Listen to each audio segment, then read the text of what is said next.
Quando o movimento, internacional em sua organização, universal em seu alcance ideológico e global em sua aspiração política, toma o poder num único país, coloca-se, obviamente, em situação contraditória, pois há um risco de, ao tomar a máquina do Estado, se tornar um governo absoluto, limitado às fronteiras do território em que se galgou o poder. Para um movimento totalitário, ambos os perigos são igualmente mortais. A evolução na direção do absolutismo poria fim ao ímpeto interno do movimento, enquanto a evolução na direção do nacionalismo frustraria a expansão externa sem a qual o movimento não pode sobreviver. Essa transformação nunca chegou a ocorrer nos movimentos totalitários nazista e bolchevista. A forma de governo em que os dois movimentos tomaram, ou melhor, que resultou quase que automaticamente da sua dupla pretensão de domínio total e governo mundial, é melhor definida pelo slogan de Trotsky, de revolução permanente. Embora a teoria de Trotsky fosse apenas a previsão socialista de uma série de revoluções, desde a revolução antifeudal da burguesia até a antiburguesa do proletariado, que se alastrariam de um país para o outro. O fato é que as revoluções, sob forma de expurgos gerais, viraram instituições permanentes na União Soviética sob o regime de Stalin após 1934. Naquele ano, foi anunciado no 17º Congresso do Partido um novo estatuto que estabeleceria expurgos periódicos para a limpeza sistemática do partido, empregados como instrumento de instabilidade permanente. Na Alemanha nazista, percebia-se claramente uma tendência semelhante na direção da revolução permanente, embora os nazistas não tivessem tido tempo de realizá-la na mesma medida. De modo típico, a sua revolução permanente começou também com a liquidação da facção partidária de Ernest Röhm em junho de 1934, por haver ousado proclamar abertamente o próximo estágio da revolução. Outro exemplo foi a liquidação de líderes da SA apontados pela polícia política da Prússia em relatório especial sobre os excessos cometidos em 1933. A tal polícia sugeriu que se processassem os líderes da SA nele mencionados, mas Hitler resolveu a parada matando-os sem processo legal.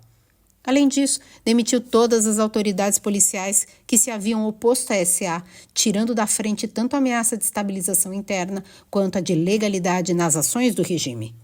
No nazismo, em lugar do conceito bolchevista de revolução permanente, encontramos a noção de uma seleção racial que não pode parar e que exige a constante radicalização dos critérios pelos quais é feita a seleção, isto é, o extermínio dos ineptos.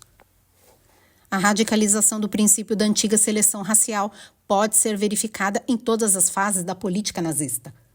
Assim, os primeiros a serem exterminados eram os judeus puro sangue, seguidos dos meios-judeus e 1/4 judeus. Em outra área, os primeiros a serem incluídos eram os loucos, seguidos dos portadores de doenças incuráveis e, depois, pelas famílias em que surgisse algum doente incurável. A seleção que não pode ser detida não o foi nem sequer diante dos membros da SS.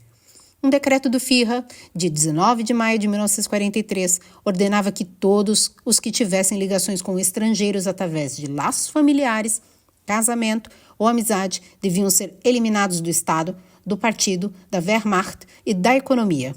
Isso afetou 1.200 líderes da SS. O fato é que tanto Hitler como Stalin estenderam promessas de estabilidade para esconder a intenção de criar um estado de instabilidade permanente. Não poderia ter havido melhor solução para a intrínseca ambivalência resultante da coexistência entre governo e movimento, entre a pretensão totalitária e o poder ilimitado num território limitado, entre a participação ostensiva nas comunidades de nações, na qual cada um respeita a soberania da outra, e a pretensão do domínio mundial, do que essa fórmula esvaziada do seu primitivo conteúdo. Porque o líder totalitário enfrenta duas tarefas que a princípio parecem absurdamente contraditórias. Tem de estabelecer o mundo fictício do movimento como realidade operante da vida de cada dia e tem, por outro lado, de evitar que esse novo mundo adquira uma nova estabilidade, pois a estabilização de suas leis e instituições certamente liquidaria o próprio movimento e, com ele, a esperança da futura conquista do mundo. O líder totalitário tem de evitar, a qualquer preço, que a normalização atinja um ponto em que poderia surgir um novo modo de vida. Um modo de vida que, após certo tempo, poderia deixar de parecer tão falso e conquistar um lugar entre os modos de vida muito diferentes e profundamente contrastantes das outras nações da Terra.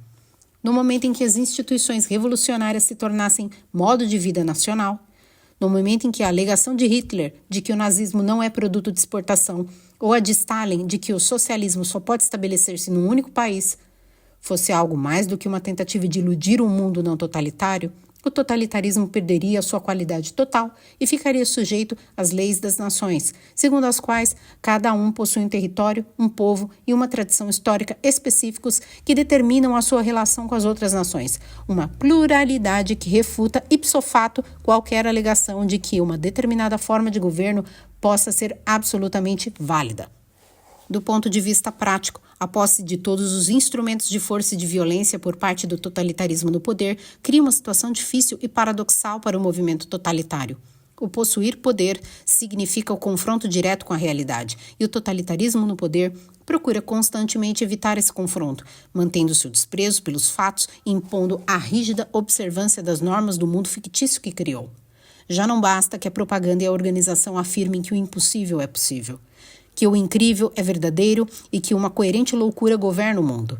O principal esteio psicológico da ficção totalitária, o ativo ressentimento contra o status quo que as massas recusaram aceitar como o único mundo possível, já não existe.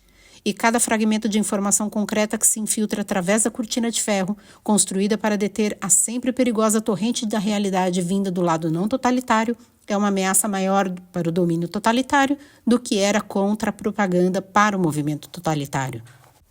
A luta pelo domínio total de toda a população da Terra, a eliminação de toda a realidade rival, não totalitária, eis a tônica dos regimes totalitários. Se não lutarem pelo domínio global como objetivo último, correm o sério risco de perder todo o poder que porventura tenham conquistado.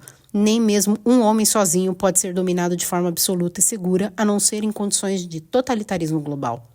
Portanto, a subida ao poder significa, antes de mais nada, o estabelecimento de uma sede oficial e oficialmente reconhecida para o movimento, ou sucursais, no caso de países satélites, e a aquisição de uma espécie de laboratório onde o teste possa ser feito com realismo ou contra a realidade.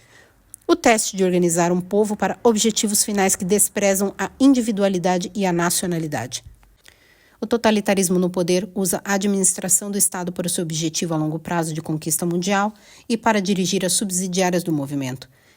Instala a polícia secreta na posição de executante e guardiã da experiência doméstica de transformar constantemente a ficção em realidade e, finalmente, erige campos de concentração como laboratórios especiais para o teste do domínio total.